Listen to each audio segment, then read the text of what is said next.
Baiklah, Assalamualaikum warahmatullahi wabarakatuh. Perkenalkan, nama saya Putra dengan NIM 190563211143. Baiklah, di sini saya akan menjelaskan langkah-langkah sukses untuk membuat seminar usulan penelitian agar lebih berkualitas dan efektif. Baiklah, yang pertama jelas dan sangat penting, yaitu pendahuluan. Apa sih pendahuluan itu? Pendahuluan itu atau metodologi atau metode penelitian yang tepat dan benar dan semakin dirasakan atau urgensi dan menjadi peringkat sangat penting bagi keberhasilan suatu riset atau penelitian. Nah, salah satu hal-hal yang penting dalam setiap penelitian adalah perumusan metodologi atau penelitian. Melalui metodologi harus dengan jelas tergambar di antaranya bagaimana cara penelitian dilaksanakan yang secara sistematis. Yang selanjutnya yaitu metodologi atau metode penelitian. Apa sih kalau boleh tahu metode penelitian itu? Nah, metode penelitian itu yang dipilih berhubungan erat dengan prosedur, alat serta desain penelitian yang digunakan. Desain penelitian harus cocok dengan metode penelitian yang dipilih. Prosedur serta alat yang digunakan dalam penelitian harus cocok pula dengan metode penelitian yang digunakan.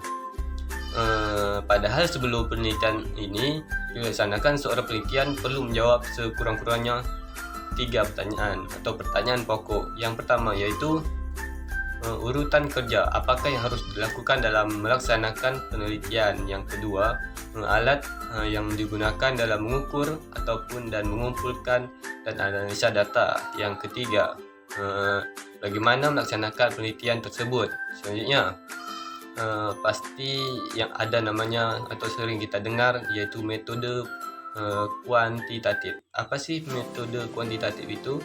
Metode ini sangat cocok untuk digunakan pada penelitian di mana data yang dapat diidentifikasi dengan mudah. Beberapa hal lain di metode kuantitatif diantaranya yaitu peran. Yang kedua itu penelitian ini berdasarkan pada abstraksi, variabel dan konteksnya. Yang ketiga sangat menekankan pentingnya rehabilitasi dan replicability data. Yang keempat kurangnya memperhatikan validity. Yang kelima sangat erat hubungannya dengan mudah penelitian survei atau sensus dan sebagainya. Adapun metode kualitatif, apa sih metode kualitatif ini? Metode ini sangat cocok digunakan untuk menjawab pertanyaan apa, di mana, kenapa, atau bagaimana. Beberapa hal lain dari metode kualitatif diantaranya yang pertama yaitu data tidak dapat diidentifikasi dengan mudah. Yang kedua, data tidak dapat dikuantifikasikan. Yang ketiga, menekankan pentingnya validasi atau kurang memperhatikan reliability. Yang kelima, hipotesa. Selanjutnya, adapun di sini alasan. Nah, apa sih pengertian alasan itu? Alasan atau argumentasi ini sangat diperlukan. Yang pertama itu untuk mencegah kegiatan penelitian yang tidak potensial. Yang kedua itu untuk memecahkan masalah atau tidak mencapai tujuan. Beberapa hal penting dalam alasan sebagai magik. Pertama adalah alasannya itu yang pertama alasan rasional. Yang kedua, mengapa penelitian tersebut penting dilakukan. Yang ketiga, apa masalah pokoknya dan bagaimana nanti untuk konseptual. Yang keempat, relevansinya terhadap kebijakan, program, departemen dan sebagainya. Selanjutnya yaitu konteks. Di sini konteks sangat berguna untuk memperkaya atau memperbaiki pengetahuan penelitian, latar belakang, pengalaman, dasar-dasar untuk pendekatan yang akan dilakukan. Beberapa hal yang berkaitan dengan konteks diantaranya adalah 1. Mengacu pada usaha penelitian merupakan keadaan situasi, kecenderungan, konsep, metode dan hasil. Yang kedua, mengacu pada situasi, keadaan atau daerah, waktu, sistem, kebijakan tertentu dan sebagainya. Selanjutnya, kerangka konseptual. Apa sih kerangka konseptual itu? Kerangka konseptual sangat berguna untuk menegaskan batasan secara logis untuk menyelidikkan penelitian sebagai petunjuk bagi penelitian untuk memperhitungkan tentang apa saja yang relevan, yang tidak bisa relevan untuk dipelajari dalam penelitian. Nah, hanya tujuan ini sangat penting di usulan penelitian. Karena apa? yang dimaksud agar proposisi atau dugaan-dugaan yang merupakan subjek dan juga metode penelitiannya yang cocok dengan pelaksanaan penelitian tersebut. Bentuk tujuan penelitian yang pertama iaitu bentuk pertanyaan-pertanyaan yang akan dijawab.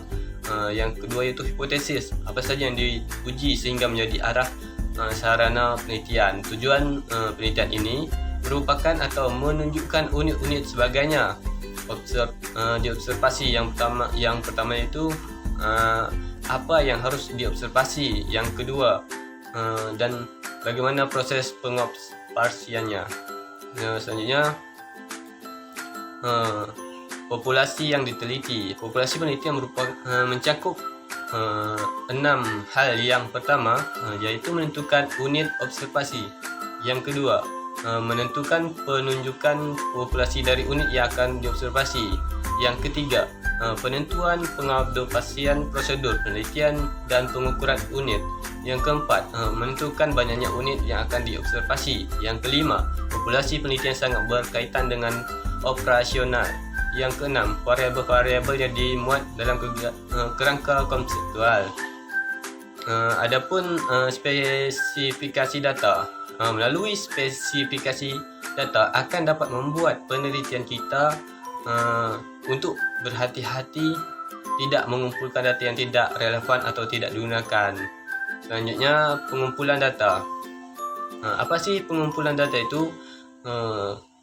Yang kita ketahui setelah spesifikasi data, tahap pengumpulan data sangat menentukan ukuran besar indeks variabel A dan B. Rehabilitasi data yang akan dikumpulkan ini, inti dari tahap pengumpulan data adalah menjelaskan prosedur yang akan digunakan untuk mengumpulkan data. Selanjutnya, analisis.